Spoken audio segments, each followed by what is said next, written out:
Hello friends, sound track എന്ന ഡ്രാമയുടെ രണ്ടാമത്തെ എപ്പിസോഡാണ് നമ്മൾ ഇന്ന് കാണാൻ പോകുന്നത്. എപ്പിസോഡിന്റെ തുടക്കത്തിൽ തന്നെ കാണിക്കുന്നത് സിയോൺ യൂൻസുവിനെ കെട്ടിപ്പിടിച്ച് കിടക്കുമ്പോൾ അവളെ കണ്ടവന് ഭ്രാന്ത് പിടിക്കുന്ന പോലെന്ന് അവൻ പറയുന്നതും അത് കേട്ട് അവൾ കണ്ണു തുറക്കുന്നതുമാണ്. പെട്ടെന്ന് രണ്ടുപേരും മുഖാമുഖം നോക്കിയതും താൻ അവനെ കെട്ടിപ്പിടിച്ചാണ് കിടക്കുന്നതെന്ന് മനസ്സിലാക്കിയ യൂൻസു ആകട്ടെ പെട്ടെന്ന് മാറിക്കിടക്കുന്നു. രണ്ടുപേർക്കും ആകെ ചമ്മലായി. അവള് നേരെ ബാത്റൂമിലേക്ക് എഴുന്നേറ്റ് പോയി ബ്രഷ് ചെയ്യുന്നുണ്ട്. അവളുടെ മൈൻഡിലെല്ലാം തന്നെ എന്തൊക്കെയോ കടന്നു പോവുകയായിരുന്നു. അതേസമയം സിയോൺ ആകട്ടെ താൻ പറഞ്ഞത് അവള് കേട്ടോ എന്ന് വീണ്ടും വീണ്ടും ചെക്ക് ചെയ്യുകയാണ്. അവൻ ഒന്നുകൂടി പറഞ്ഞു നോക്കുന്നു. താൻ പറഞ്ഞത് ഇത്രയടുത്ത് കിടന്ന് അവൾ എന്തായാലും കേട്ടിരിക്കാൻ സാധ്യതയുണ്ട്. എന്നാലും ചിലപ്പോ കേട്ട് കാണില്ല, അവൾ ഉറക്കമായിരുന്നില്ലെന്നൊക്കെ അവൻ ചിന്തിക്കുന്നു. പക്ഷെ എന്നാലും ഞാൻ ഇതൊരു മണ്ടത്തര കാണിച്ചത് പറയണ്ടായിരുന്നു. അവൾ എന്നെ കുറിച്ച് എന്ത് വിചാരിച്ചു കാണും, ഇതൊക്കെയായിരുന്നു അവന്റെ മനസ്സിൽ. പിന്നീടാകട്ടെ രണ്ടുപേർക്കും പരസ്പരം ഫേസ് ചെയ്യാൻ തന്നെ ആകെ ബുദ്ധിമുട്ട്. എങ്ങനെയൊക്കെ അവർ രണ്ടുപേരും ഒരുമിച്ചിരുന്ന ആഹാരം കഴിച്ചു. അതിനിടയ്ക്ക് അവളാകട്ടെ പറയുന്നുണ്ട്, ഓ എനിക്ക് വട്ടുപിടിക്കുന്നു തോന്നുന്നു. അത് കേട്ട് അവനൊന്ന് ഞെട്ടി. ഇത് തന്നെയായിരുന്നു അവനും പറഞ്ഞത്. അവൾ കേട്ടിട്ടാണോ അവളിങ്ങനെ സംസാരിക്കുന്നത്? എന്നാൽ അവള് പറയുന്നത് അവനുണ്ടാക്കിയ ആഹാരത്തെ പറ്റിയായിരുന്നു. നീ ഇത്ര നന്നായിട്ട് ആഹാരം ഉണ്ടാക്കുന്ന കാരണം എനിക്ക് ആകെ വട്ട് പിടിക്കുന്ന പോലെയുണ്ട്, അത്രയധികം ടേസ്റ്റ് ഉണ്ട് ഇതിന്. അത് കേട്ടപ്പോഴും അവന് കുറച്ച് ആശ്വാസമായത്. അവൻ വിചാരിച്ചു താൻ പറഞ്ഞത് അവളെ കേട്ടിട്ടായിരിക്കും അവളിങ്ങനെ പറയുന്നതെന്ന്. എന്നിട്ട് പരസ്പരമുള്ള ചമ്മല് മാറാൻ വേണ്ടിയിട്ട് അവരാകട്ടെ പറയുന്നുണ്ട്, ഇന്നലെ ഭയങ്കര തണുപ്പായിരുന്നു, തറയിൽ കിടന്ന കാരണം നല്ലപോലെ തണുത്തു, അതാ നമ്മൾ ഇത്രയധികം അടുത്ത് വന്ന് കിടന്നത്. അങ്ങനെ കിടന്നില്ലായിരുന്നെങ്കിൽ ചിലപ്പോൾ തണുപ്പ് കാരണം നമ്മൾ മരിച്ചു പോയനെന്നൊക്കെ. അത് ശരിയാ, നമ്മൾ അങ്ങനെ കിടന്നോണ്ട് മാത്രമാണ് രാവിലെ എഴുന്നേരുമ്പോൾ നമുക്ക് വലിയ കുഴപ്പമില്ലാതിരുന്നത്. അങ്ങനെ ചമ്മല് മാറ്റാൻ വേണ്ടിയിട്ട് രണ്ടുപേരും അത് പറഞ്ഞങ്ങ് ആശ്വസിക്കുന്നു. പിന്നീട് അവള് വീണ്ടും ലിറിക്സ് എഴുതാൻ ആരംഭിച്ചു. അവളെ ഹെൽപ്പ് ചെയ്യാൻ വേണ്ടിയിട്ട് അവനും അവളുടെ അടുത്ത് തന്നെ വന്നിരിക്കുന്നുണ്ട്. നീ എഴുതിയതൊക്കെ നോക്കട്ടെ എന്ന് പറഞ്ഞിട്ട് അവൻ അതൊക്കെ വായിച്ചു നോക്കുന്നു. എന്നാൽ അതിലൊന്നും തന്നെ അത്രയധികം ആഴത്തിലുള്ള ഒരു വൺ സൈഡ് പ്രണയത്തെ പറ്റിയുള്ള കാര്യങ്ങളില്ലായിരുന്നു. അവൾ ചെയ്യാൻ പോകുന്ന മ്യൂസിക്കിന്റെ ഒരു ഡെമോ സോങ് കൂടി അവനെ കേൾപ്പിക്കുന്നുണ്ട്. അതവന് നല്ലപോലെ ഇഷ്ടപ്പെട്ടു. എന്നാൽ ഇതിനെപ്പറ്റി ലിറിക്സ് ഒന്നും അല്ല അവൾ എഴുതിക്കൊണ്ടിരിക്കുന്നത്. വീണ്ടും ഈ ലിറിക്സുമായിട്ട് പോയി കഴിഞ്ഞാൽ അവൾക്ക് എന്തായാലും റിജക്ഷൻ കിട്ടുമെന്ന് ഉറപ്പായതുകൊണ്ട് അവൻ പറയുന്നുണ്ട്, ഈ ഒരു പാട്ടിന് ഈ ഒരു ലിറിക്സ് സെറ്റ് ആവില്ല. ഇതിനെന്താ പ്രശ്നം, ഇത് ഓക്കെ അല്ലെന്ന് ചോദിക്കുമ്പോൾ അവൻ പറയുന്നുണ്ട്, വൺ സൈഡ് പ്രണയത്തിൽ ചെറിയൊരു വേദനയുണ്ട്. ആ വേദന നിന്റെ വരികളിൽ ഒട്ടും തന്നെ കാണുന്നില്ല. ആ പെയിൻ മറ്റുള്ളവർക്ക് മനസ്സിലാകണം. എന്നാൽ മാത്രമേ ആ ഒരു ലിറിക്സ് അത്രയധികം ഭംഗിയുള്ളതാകൂ. പ്രണയത്തിലായിരിക്കുന്നവർക്ക് പരസ്പരം കെട്ടിപ്പിടിക്കുകയും ചുംബിക്കുകയും ഒക്കെ ചെയ്യാം. അങ്ങനെ അവരുടെ സ്നേഹം പ്രകടിപ്പിക്കാം. പക്ഷെ വൺ സൈഡ് പ്രണയത്തിൽ താൻ സ്നേഹിക്കുന്ന ആള് തൊട്ടടുത്തുണ്ടായാൽ പോലും അവരെ ഒന്ന് കെട്ടിപ്പിടിക്കാൻ പറ്റില്ല.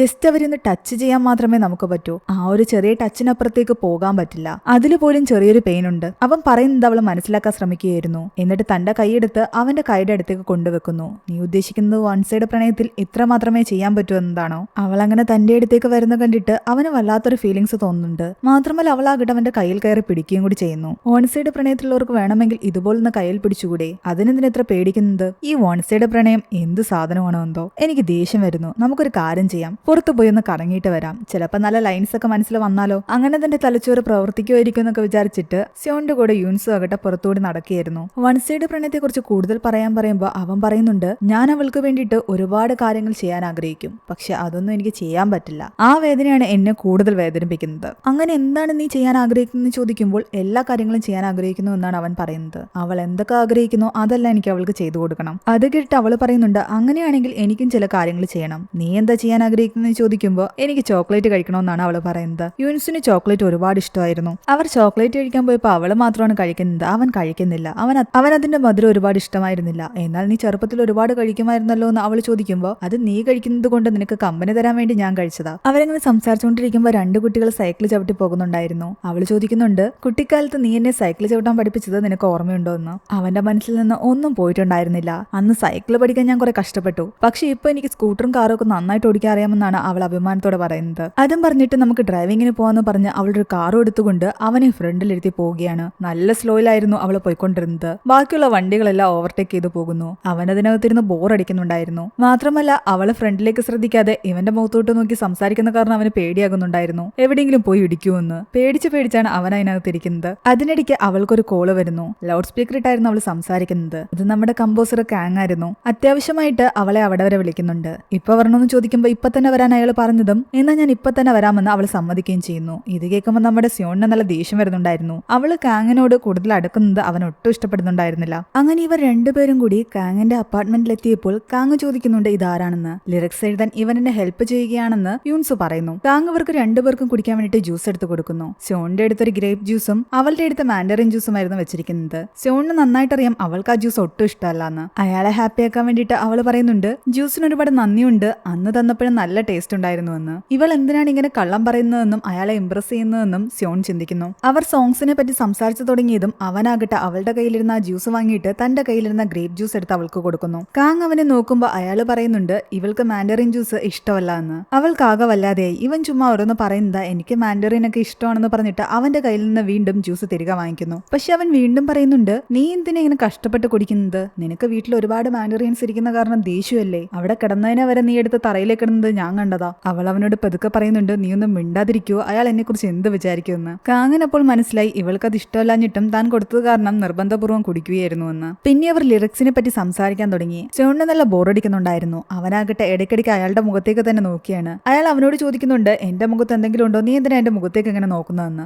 ഒന്നുമില്ല, ഞാൻ നിങ്ങളുടെ മുഖത്തല്ല ബാക്കിലിരിക്കുന്ന സാധനങ്ങളൊക്കെ നോക്കിയെന്ന് അവൻ പറയുന്നു. അങ്ങനെ വൺ സൈഡ് പ്രണയത്തെ പറ്റിയെല്ലാം തന്നെ ഇവർ കുറച്ചു നേരം സംസാരിച്ചിട്ട് അവിടെ നിന്ന് തിരിച്ചിറങ്ങാൻ നേരത്ത് അവൾ അവനോട് ചോദിക്കുന്നുണ്ട് നിനക്ക് എന്തിന്റെ കേടായിരുന്നു ആ ജ്യൂസിന്റെ കാര്യമൊക്കെ എന്തിനാ നീ പറയാൻ പോയതെന്ന്. അവൻ പറയുന്നുണ്ട് അയാൾ നിന്നോട് നിനക്ക് എന്താണ് ഇഷ്ടമെന്ന് പോലും ചോദിച്ചില്ല. അയാൾ തന്ന ജ്യൂസ് നീ എന്തിനാ അങ്ങനെ കുടിക്കാൻ പോയത്? നിനക്ക് ഇഷ്ടമല്ലെങ്കിൽ നീ ഇഷ്ടമല്ല എന്ന് പറയണം. മാത്രമല്ല അയാൾ അവളോട് പറഞ്ഞിട്ടുണ്ടായിരുന്നു നല്ല തണുപ്പുള്ള സമയത്ത് ഒരു 4:30-5 മണി ടൈമിൽ നമ്മൾ പുറത്തേക്ക് ഇറങ്ങുമ്പോൾ കിട്ടുന്ന ഒരു വൈബ് ഒരു ഫീലിംഗ്സ് ഒക്കെ ഉണ്ട്. അതൊക്കെ ഈ ലിറിക്സിൽ നമ്മളെ ഒരുപാട് ഹെൽപ്പ് ചെയ്യും. അയാൾ ആ പറഞ്ഞ പൊട്ടത്തരങ്ങളൊക്കെ നീ എങ്ങനെ കേട്ടുകൊണ്ടിരുന്നെന്ന് അവൻ ചോദിക്കുന്നു. അതൊന്നും അത്ര പൊട്ടത്തരമൊന്നുമല്ല, അയാളുടെ ലിറിക്സ് ഒക്കെ നീ കേട്ടു നോക്കണം, എന്ത് രസമാണെന്നൊക്കെ ഇവള് പറയുന്നുണ്ട്. ഇവളിങ്ങനെ അയാളെ കുറിച്ച് പുകഴ്ത്തി പറയുന്നത് അവന് ഒട്ടും ഇഷ്ടപ്പെടുന്നുണ്ടായിരുന്നില്ല. അങ്ങനെ അങ്ങോട്ടും ഇങ്ങോട്ടും ഓരോന്ന് പറഞ്ഞ് ഇവർ തമ്മിലൊരു വഴക്കായി. അതിനിടയ്ക്ക് അവനൊരു കോളം വരുന്നുണ്ട്. കോൾ അറ്റൻഡ് ചെയ്ത ശേഷം അവനാകട്ടെ അവളോട് പറയുന്നുണ്ട് എന്നെ ഇവിടെ ഇറക്കി വിടാൻ. ദേഷ്യം വന്ന അവളും അവനെ അവിടെ ഇറക്കി വിട്ടിട്ട് പെട്ടെന്ന് വണ്ടി എടുത്തു പോയി. അവനെ വിളിച്ചത് ഡോങ് ആയിരുന്നു. അവൻ നടത്താനിരുന്ന എക്സിബിഷൻ എല്ലാം തന്നെ മാറ്റിവെച്ച കാരണം ആ ഗാലറിയുടെ ഡെപ്പോസിറ്റിന്റെ കാര്യത്തിൽ ഒരു തീരുമാനമാക്കണമായിരുന്നു. മാത്രമല്ല നടത്താൻ പറ്റാത്തതിന്റെ പേരിൽ ഒരു അപ്പോളജി കൂടി എഴുതണം. അതൊക്കെ നമുക്ക് സെറ്റാക്കാം, പക്ഷെ നിന്റെ റെപ്യൂട്ടേഷൻ തകരത്തില്ലേ, അതിന് നമ്മൾ എന്താ ചെയ്യുന്നതെന്ന്. മാത്രമല്ല എന്റെ ഗേൾഫ്രണ്ട് എന്റെ വീട്ടിൽ നിന്ന് പോയല്ലോ, നീ എന്താ പിന്നെ അങ്ങോട്ട് തിരിച്ചു വരാത്തെന്നും അവൻ ചോദിക്കുന്നു. ഞാനിപ്പോ യൂൻസുന്റെ വീട്ടിലെ താമസിക്കുന്നതെന്ന് അവൻ പറഞ്ഞതും ഡോങ് ഒന്ന് ഞെട്ടി. എന്നാ പിന്നെ നിനക്ക് അവളോട് നിന്റെ ഇഷ്ടമൊക്കെ തുറന്നു പറഞ്ഞൂടെ? ഇതല്ലേ നല്ല അവസരം. എന്നാൽ തന്നെ അതിനെപ്പറ്റി ആലോചിക്കുന്നുണ്ട്, പക്ഷെ എവിടെ നിന്ന് തുടങ്ങണമെന്നൊന്നും എനിക്ക് അറിയില്ല എന്നാണ് അവൻ പറയുന്നത്. പക്ഷെ എന്തായാലും ഞാൻ യൂസിലേക്ക് തിരിച്ചു പോകുന്നതിന് മുമ്പ് അവളോട് പറയണം, അത് തന്നെയാണ് എന്റെ തീരുമാനം. ഡോങ് ഇത് കേട്ട് അവനോട് ചോദിക്കുന്നുണ്ട് ശരിക്കും യൂൻസുവിന്റെ കാര്യം കൊണ്ടാണോ നീ എക്സിബിഷൻ എല്ലാം പോസ്റ്റ്പോൺ ചെയ്തതെന്ന്? അവളോട് നിന്റെ ഇഷ്ടം തുറന്നു പറഞ്ഞ ശേഷം പതിയെ എക്സിബിഷനൊക്കെ നടത്തിയിട്ട് പോവാനിരിക്കുകയാണോ നീ? അതിന് സോണിന്റെ അടുത്ത് മറുപടി ഉണ്ടായിരുന്നില്ല.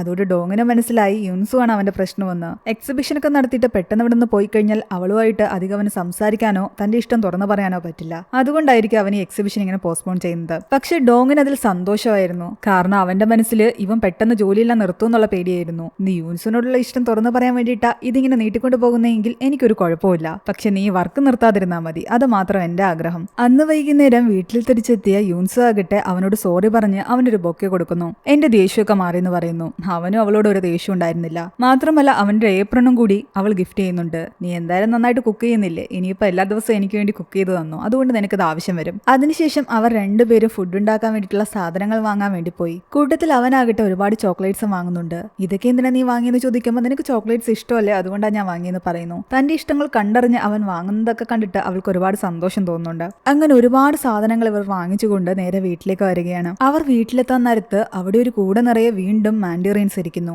ഇതെങ്ങനെ ഇവിടെ വന്നൊന്ന് ചിന്തിക്കുമ്പോഴാണ് പെട്ടെന്ന് അവളുടെ അമ്മ അവിടെ നിന്ന് എഴുന്നേറ്റ് വരുന്നത്. അവള് പേടിച്ചുപോയി. തങ്ങളെ രണ്ടുപേരെ ഒരുമിച്ച് ഈ വീട്ടിൽ കാണുമ്പോൾ അമ്മ എന്തെങ്കിലും തെറ്റിദ്ധരിക്കുമെന്ന് അവൾക്ക് പേടിയുണ്ടായിരുന്നു. അത് കാരണം അവള് പെട്ടെന്ന് അമ്മയോട് പറയുന്നുണ്ട് അവൻ താമസിച്ചുകൊണ്ടിരുന്ന സ്ഥലത്ത് നിന്ന് അവന് പെട്ടെന്ന് ഇറങ്ങേണ്ടി വന്നു, അതുകൊണ്ട് വേറെ സ്ഥലമില്ലാത്തതുകൊണ്ട് അവൻ ഇവിടെ വന്ന് താമസിക്കുന്നതെന്നൊക്കെ. പക്ഷെ അവർക്കതിലൊന്നും ഒരു പ്രശ്നം ഉണ്ടായിരുന്നില്ല. അവള് വീണ്ടും വീണ്ടും അവരോട് പറഞ്ഞുകൊണ്ടിരിക്കുകയായിരുന്നു ഞങ്ങൾ തമ്മിൽ ഫ്രണ്ട്ഷിപ്പ് മാത്രമേ ഉള്ളൂ, അല്ലാതെ വേറൊന്നും ഇല്ല എന്നൊക്കെ. നീ ഇങ്ങനെ സംസാരിക്കുന്ന നിർത്ത്, ഇവിടെ വന്നിരിക്കുന്നു പറഞ്ഞിട്ട് അവർ രണ്ടുപേരെ അവിടെ വിളിച്ചിരുത്തിയിട്ട് കുറച്ച് കാർഡ്സ് എടുത്ത് ഫ്രണ്ടിലേക്ക് വെക്കുന്നു. അവർക്ക് ടാരറ്റ് കാർഡ്സ് ഒക്കെ നോക്കിയിട്ട് ഭാവി പറയാൻ അറിയാമായിരുന്നു. സോണിനെ കൊണ്ട് അവർ ആദ്യം 3 കാർഡ്സ് എടുപ്പിക്കുന്നുണ്ട്. ഓരോ കാർഡ്സ് നോക്കിയിട്ട് അവർ പറയുന്നുണ്ട് നീ ആരോ പ്രണയിക്കുന്നുണ്ടെന്ന്. ഓരോ കാർഡ്സ് ആയിട്ട് തുറന്നു വെച്ചിട്ട് അവർ ഓരോന്നോരോന്ന് പറയാൻ തുടങ്ങി. നിന്റെ പ്രണയം അത്രയധികം പ്യുവറാണ്, അവസാനം വരെയും നീ ആ പെൺകുട്ടിയെ തന്നെ ആത്മാർത്ഥമായിട്ട് പ്രണയിക്കും. ലാസ്റ്റ് കാർഡ് നോക്കാൻ നേരത്ത് സ്യൂണും യൂൻസുവിന്റെ അമ്മയും കുറച്ച് ടെൻഷനിലായി. അവർ പറയാൻ വന്ന കാര്യം മാറ്റിയിട്ട് അവർ പറയുന്നുണ്ട് നീ സ്നേഹിക്കുന്ന പെൺകുട്ടി നിന്നിൽ നിന്നും ഒരുപാട് അകലെയാണെന്ന്. യഥാർത്ഥത്തിൽ ആ കാർഡിനർത്ഥം നീ സ്നേഹിക്കുന്ന പെൺകുട്ടി നിന്റെ അടുത്ത് തന്നെയാണെന്നായിരുന്നു. അവൻ അവളെ വൺ സൈഡായിട്ട് പ്രണയിക്കുക എന്നുള്ള കാര്യം അവന്റെ മുഖത്തു നിന്ന് തന്നെ അവർക്ക് മനസ്സിലായിട്ടുണ്ടായിരുന്നു. അത് അവളോട് അവൻ ഇതുവരെയും തുറന്നു പറയാത്ത സ്ഥിതിക്ക് താനായിട്ട് ഈ കാർഡിലൂടെ പറയണ്ടെന്ന് വിചാരിച്ചിട്ടാണ്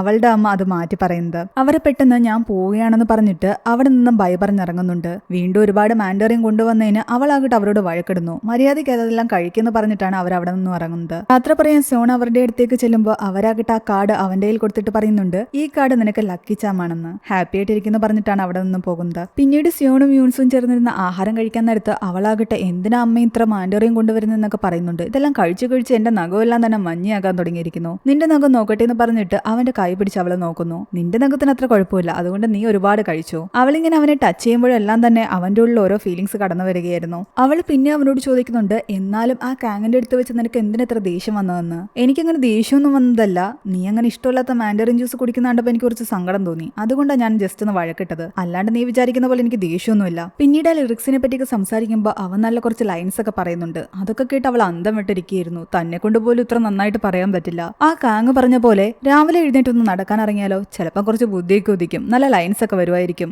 എന്നാൽ അവൻ അത് കേട്ട് ചിരിക്കുകയാണ് ചെയ്യുന്നത്. തമാശയ്ക്ക് അവൾ പറഞ്ഞതായിരിക്കും എന്നാണ് അവൻ വിചാരിക്കുന്നത്. അവൾ ഇത്ര സീരിയസ് ആണെന്ന് അവൻ ഒട്ടും വിചാരിച്ചിട്ടുണ്ടായിരുന്നില്ല. അങ്ങനെ പിറ്റേന്ന് രാവിലെ ഇവർ രണ്ടുപേരും വെളുപ്പിനെ തന്നെ ഇറങ്ങി പുറത്തേക്ക് നടക്കുന്നുണ്ട്. അവൾക്ക് നന്നായിട്ട് തണുക്കുന്ന കാരണം തന്റെ സ്കാർഫ് അവളുടെ കഴുത്തിൽ അവൻ ചുറ്റിക്കൊടുക്കുന്നു. അങ്ങനെ പിന്നീട് അവൾ ലിറിക്സ് ഒക്കെ എഴുതാൻ ആരംഭിച്ചു. ഓരോ ദിവസം ഒരുമിച്ച് ഒരുപാട് ടൈം അവർ സ്പെൻഡ് ചെയ്യുമായിരുന്നു. അവൾക്ക് മാൻഡറിൻസ് ഇഷ്ടമില്ലാത്ത കാരണം അതൊക്കെ തീർക്കാൻ വേണ്ടിയിട്ട് അവൻ കഷ്ടപ്പെട്ടതെല്ലാം കഴിച്ചുകൊണ്ടേയിരുന്നു. അവള് വർക്ക് ചെയ്യുന്ന സമയത്തൊക്കെ അവൻ കുറെ ഫോട്ടോസ് എടുക്കുമായിരുന്നു. കൂട്ടത്തിൽ അവളുടെ ഫോട്ടോസും ഒന്ന് രണ്ടെണ്ണം അവൻ എടുത്തു. അങ്ങനെ ഒരു ദിവസം അവൻ കുളിക്കാൻ കയറിയ സമയത്ത് ഡോങ് അവനെ വിളിക്കുന്നുണ്ട്, എന്തോ ഒരു ഇമ്പോർട്ടന്റ് മെയിൽ അയക്കണമെന്ന് പറഞ്ഞിട്ട്. അവൻ കുളിക്കുകയായിരുന്നു. അപ്പോൾ ഡോങ് അവളോട് പറയുന്നുണ്ട്, ഒരു കാര്യം ചെയ്യ്, അവന്റെ ലാപ്പിൽ കിടപ്പുണ്ട്, നീ ഒന്നെടുത്ത് സെൻഡ് ചെയ്താൽ മതി എന്ന്. അതൊന്ന് രണ്ട് ഫോട്ടോസ് ആയിരുന്നു. അവൾ അതെല്ലാം അവന്റെ ലാപ്പ് ഓപ്പൺ ചെയ്ത് ഡോങ്ങിന് സെൻഡ് ചെയ്ത് കൊടുക്കുന്നുണ്ട്. അതിന്റെ ഇടയ്ക്കാകട്ടെ താൻ അവനോട് നേരത്തെ ചോദിച്ച അവർ ഒരുമിച്ച് പോയൊരു ട്രിപ്പിന്റെ ഫോട്ടോസ് എല്ലാം തന്നെ അതിൽ കിടക്കുന്നത് കാണുന്നുണ്ട്. അന്ന് അവനോട് സെൻഡ് ചെയ്യാൻ പറഞ്ഞിട്ട് അവൻ സെൻഡ് ചെയ്തില്ല. ഇവൻ എന്താ എനിക്ക് സെൻഡ് ചെയ്യാത്തെന്ന് വിചാരിച്ചിട്ട് അവൾ അതെല്ലാം നോക്കിയിരുന്നു. കൂട്ടത്തിൽ ഒരുപാട് ഫോൾഡേഴ്സ് അവൾ കാണുന്നുണ്ട്. ആ ഫോൾഡർ എല്ലാം ഓപ്പൺ ചെയ്ത് നോക്കുമ്പോൾ അതിലെല്ലാം തന്നെ അവളുടെ ഫോട്ടോസ് ആയിരുന്നു.